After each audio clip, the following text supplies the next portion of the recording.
రాజకీయాలు రసవత్తరంగా మారాయి. ఓవైపు అధికారంలోకి వచ్చి నేటితో ఏడాది పూర్తి చేసుకున్న సందర్భంగా రేవంత్ రెడ్డి సర్కార్ రాష్ట్ర వ్యాప్తంగా జోరుగా సంబరాలు చేస్తుంటే, మరోవైపు కాంగ్రెస్ ఏడాది పాలనను నిలదీస్తూ హైదరాబాద్లోని సరూర్ నగర్ స్టేడియంలో 6 అబద్ధాలు 66 మోసాలు పేరుతో బీజేపీ భారీ బహిరంగ సభ ఏర్పాటు చేసింది. అయితే ఈ సభకు ముఖ్య అతిథిగా బీజేపీ జాతీయ అధ్యక్షుడు జేపీ నడ్డా హాజరవగా రేవంత్ రెడ్డి ప్రభుత్వంపై కమలనాథుల తీవ్ర స్థాయిలో మండిపడ్డారు. ఇదే క్రమంలో రేవంత్ రెడ్డి ప్రభుత్వానికి కేంద్ర మంత్రి బండి సంజయ్ కుమార్ డెడ్ లైన్ కూడా పెట్టారు. 6 గ్యారంటీల పేరుతో అధికారంలోకి వచ్చిన కాంగ్రెస్ పార్టీ తెలంగాణ ప్రజలను మోసం చేసిందని, ఏ ఒక్క హామీని కూడా పూర్తి చేయలేదని రేవంత్ రెడ్డి విమర్శించారు. ఇకపై BJP party CM Revanth Reddy మోసాలను ఉపేక్షించబోతున్నారు. కాంగ్రెస్ ప్రభుత్వానికి సంక్రాంతి వరకు డెడ్ లైన్ విధిస్తున్నామని, ఆ తర్వాత రాష్ట్రంలోని గల్లీలో కాంగ్రెస్ నేతలు తిరగనివ్వమని హెచ్చరించారు. అన్ని ప్రాంతాల్లో మంత్రులు, ఎమ్మెల్యేలను ఎక్కడికక్కడ నిలదీస్తామని, అడ్డుకుంటామని బండి సంజయ్ ప్రకటించారు. స్థానిక సంస్థల ఎన్నికల్లో రైతులు రేవంత్ రెడ్డికి బుద్ధి చెబుతారన్నారు. రేవంత్ రెడ్డి నోరు తెరిస్తే అబద్ధాలు చెబుతున్నారని బండి సంజయ్ ఆరోపించారు. భారతీయ జనతా పార్టీ విమర్శ చేస్తున్నారు. మీ విమర్శలను పట్టించుకోం. ఈ వేదిక సాక్షిగా మేము అడిగే ప్రశ్నలకు మీరు సమాధానం చెప్పండి. మీలో కొన్ని నియతుంటే, నిజాయితీ ఉంటే మీరు మీ సోనియా గాంధీ మీద ఒట్టు పెట్టారు. సోనియా గాంధీ సంతకంతో లెటర్ రాశారు. ఈ దేవుని మీద ఒట్టు, ఖురాన్ మీద ఒట్టు పెట్టారు, బైబిల్ మీద ఒట్టు పెట్టారు, భగవద్గీత మీద ఒట్టు పెట్టారు. నానా ప్రమాణాలు వేసారు. వల్ల మేము చేసే సవాలు, మేము చెప్పిన మాటలు సమాధానం చెప్పండి. చలో, రైతుల విషయంలో రైతులను మోసం చేసింది వాస్తవం కాదా? రేవంత్ రెడ్డి సర్కార్ చెప్పాలి. ఇలా రుణమాఫీ చేస్తున్నారు, 2 లక్షల రుణమాఫీ చేస్తున్నారు.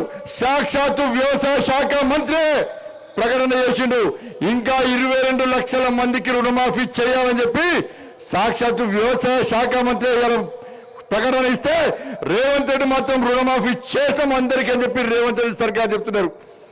ఇలా రైతు కూలీలకు 12,000 రూపాయలు ఇస్తున్నారు. ఎంతమంది రైతు కూలీలకు 12,000 రూపాయలు ఇచ్చిన రేవంత్ రెడ్డి సర్కార్ చెప్పాలి. 15,000 రూపాయలు రైతు భరోసా ఇస్తున్నారు. ఎంతమందికి రైతు భరోసా ఇచ్చిన రేవంత్ రెడ్డి సర్కార్ చెప్పాలి. ఇలా అన్ని పంటలకు 500 రూపాయలు బోనస్ ఇస్తామని చెప్పి, కేవలం సన్నాలకు మాత్రమే 500 రూపాయలు బోనస్ ఇస్తామని చెప్పి రైతులను మోసం చేసింది వాస్తవమా కాదా? రేవంత్ రెడ్డి సర్కార్ చెప్పాలి. తరుగు తాలు తేమ లేకుండా పండించిన ప్రతి పంట గింజ కొంటామన్నారు. తరుగు పేరుతోని, తాలు పేరుతోని వాళ్ళ రైతులను ఏ విధంగా మోసం చేస్తున్నారో రేవంత్ రెడ్డి సర్కార్ చెప్పాలి. ఆడతామని ఆడిస్తాం బిడ్డ. రేవంత్ రెడ్డి నేను ఇష్టపెట్టే ప్రసక్తి లేదు. సంక్రాంతికి నీకు డెడ్ లైన్, సంక్రాంతికి డెడ్ లైన్. ఈ వేదిక సాక్షిగా మనం చెప్తున్నాం, ఈ వేదిక సాక్షిగా చెప్తున్నాం.